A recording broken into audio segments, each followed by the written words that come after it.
Assalamualaikum warahmatullahi wabarakatuh. Selamat berjumpa lagi di channel Jas Merah. Dalam kesempatan kali ini, saya akan menjelaskan tentang perilaku nyeleneh Gus Dur. Bahwa Gus Dur, siapa tak kenal dia? Selain dikenal sebagai tokoh NU, beliau juga populer sebagai budayawan, cendekiawan, ulama, dan setumpuk gelar lain yang menghiasi namanya. Bahwa Gus Dur juga dikenal sebagai sosok yang nyeleneh. Ini karena banyak gagasan, pemikiran, dan ucapan yang dilontarkan oleh Gus Dur tidak lazim sebagaimana tokoh besar yang selalu menjaga dan mengonsep kata-katanya sebelum diucapkan. Bahwa apa yang menurut Gus Dur benar, itulah yang dikatakan. Tak peduli ucapannya itu melawan arus. Karena itu Gus Dur nyaris tak pernah sepi dari konflik dan kontroversi. Akan tetapi, dari ketidaklaziman itulah nama Gus Dur kian menjulang dan ketokohannya. Bahwa ketokohannya makin berkibar. Tidak ada orang yang menjulangkan namanya. Akan tetapi waktu yang menjawabnya. Oleh karena itu, di kemudian hari ternyata ucapan atau ramalan Gus Dur itu terbukti kebenarannya, sehingga orang pun dibikin terperangah.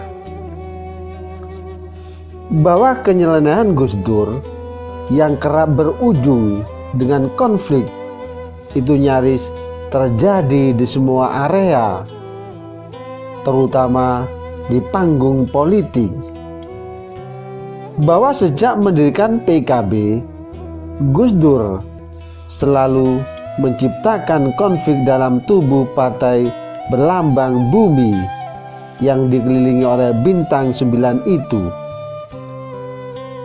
Bahwa selesai yang satu, muncul yang lain, mulai bersiteru dengan Matori Abdul Jalil hingga Muhaimin Iskandar. Namun konflik Gus Dur tidak bisa lantas dilihat secara hitam putih, karena nyatanya orang yang dimusuhi Gus Dur justru tumbuh dan berkembang menjadi pribadi yang mandiri. Lepas dari bayang-bayang kebesaran sang pendekar demokrasi itu, sebut saja misalnya perseteruan Gus Dur dengan Caimin. Itu tak lebih dari sebuah sandiwara politik, karena menurut Caimin, dirinya dengan Gus Dur pernah dipanggil oleh sekelompok tokoh yang di daerah dekat Gunung Lawu.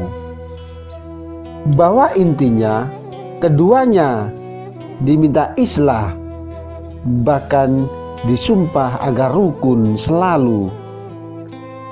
Namun dalam perjalanan pulang dari tempat tersebut, Gus Dur berbisik kepada Caimin, meski kita sudah islah, tapi di publik kita tetap beda, kata Gus Dur. Bahwa Caimin mengaku sempat heran dan bertanya-tanya apa makna dibalik semua itu, dan sampai wafat Gus Dur tetap beda dengan Caimin.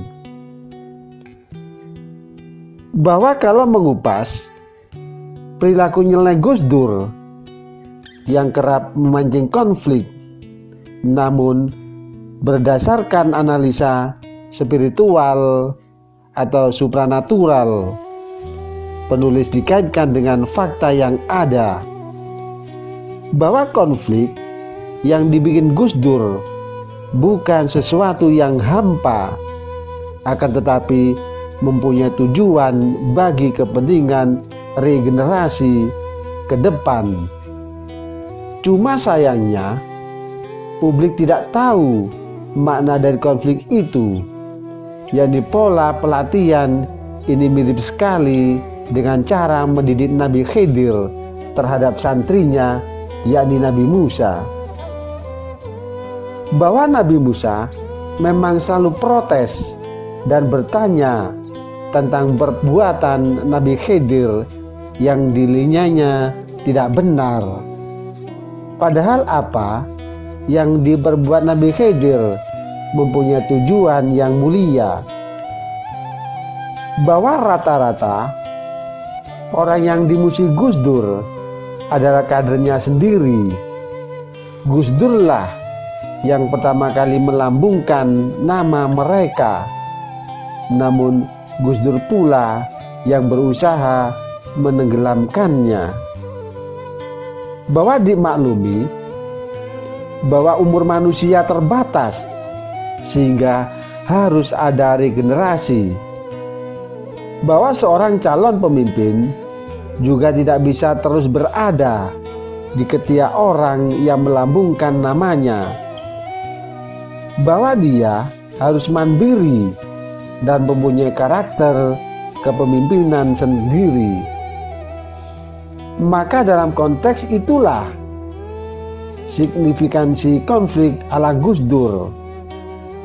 Sejatinya konflik itu adalah bagian dari upaya Gus Dur untuk melatih dan mendidik mantan anak buahnya agar mempunyai mental yang sangat kuat, yakni memiliki kepribadian dan tahan banting ketika terjun di bala tentara persaingan yang sesungguhnya. Hanya saja ada kader yang sabar dan ikhlas menerima, ada yang tidak, bahkan akhirnya juga terprovokasi sehingga menyerang Gus Dur secara membabi buta. Dan biasanya orang yang sabar itulah yang tampil sebagai pemimpin tangguh di kemudian hari. Sebut saja misalnya Kiai Haji Hashim Muzadi dan Kiai Haji Said Agil Sirot. Dan tidak berlebihan kiranya jika orang termasuk menilai Gus Dur adalah waliullah, bahwa berdasarkan kriteria yang ada, Gus Dur telah banyak mendapatkan karomah dari Allah. Bahwa karomah itu misalnya bisa dilihat dari nalar Gus Dur yang kerap jauh menerawang ke depan. Bahwa salah satu contohnya adalah ramalan Gus Dur presiden.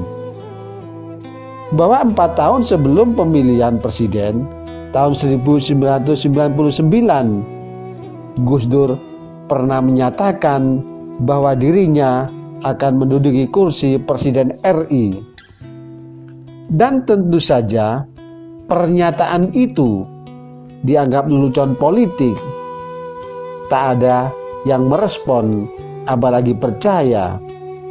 Karena pasalnya ketika itu hegemoni kekuasaan Soeharto masih begitu kuat, yakni menancap di bumi pertiwi. Cengkraman Orde Baru juga begitu super dan menggurita hingga ke pelosok desa. Bahwa tak ada tanda-tanda Soeharto bakal tersungkur. 2 tahun kemudian, ketika kekuatan Soeharto mulai tergerus, muncul 2 nama yang disebut-sebut pantas menjadi presiden, yakni B.J. Habibie dan Megawati. Dan nama Gus Dur tidak masuk dalam kalkulasi politik, apalagi saat itu Gus Dur cenderung mendukung Mega. Namun ternyata di tengah arus dukungan politik nasional yang terbelah 2, yakni B.J. Habibie dan Megawati, bahwa nama Gus Dur justru muncul sebagai pilihan alternatif ini untuk menghindari bentrok massal antara B.J. Habibie dan Megawati. Dan kenyataannya benar, MPR RI akhirnya mengangkat Gus Dur sebagai Presiden keempat Republik Indonesia. Bahwa contoh yang lain, yakni tahun 2004 ketika menghadiri NU atau menghadiri Muktamar NU yang ke-31 yang berada di Boyolali, Jawa Tengah, bahwa di sebuah kamar hotel Gus Dur pernah berucap bahwa Indonesia akan dilanda bencana besar dengan korban ribuan nyawa melayang. Ternyata tak berapa lama kemudian terjadilah tsunami Aceh yang begitu mengerikan. Dan selanjutnya, kisah dari Gus Dur ini merupakan sebagai salah satu pelajaran atau pengalaman yang harus kita fahami. Demikianlah kisah tentang kenyelenehan Gus Dur.